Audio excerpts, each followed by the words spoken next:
sijja kwogera temumbuuza.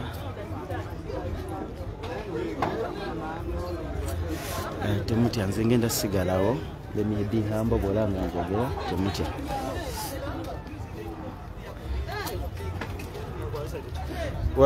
Wali waggulu wali naye muno mulimu essimu ze naki yadde baze kuzikima netuganingano bamuyinaawo waggulu bali awo waggulu awo yambuka waggulu kataidali genda waggulu sibe kiri wama genda waggulu nawe genda waggulu eri kanso gyali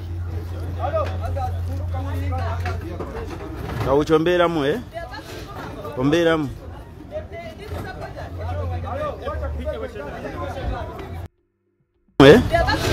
ombeeramu azze ne bamugamba agazemu kati njagala tunoonye gwe tugakola ki okitegedde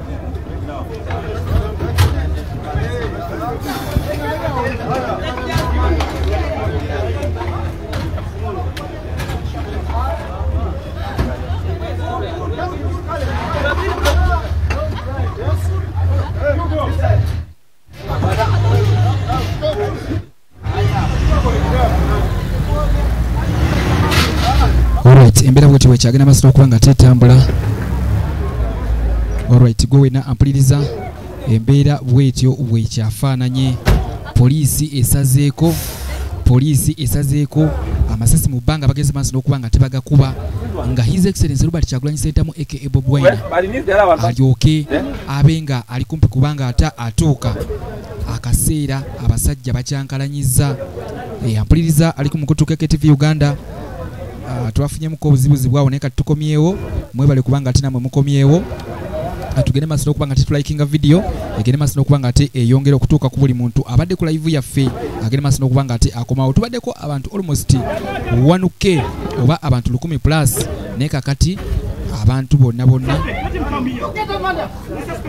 kyekigenda maaso.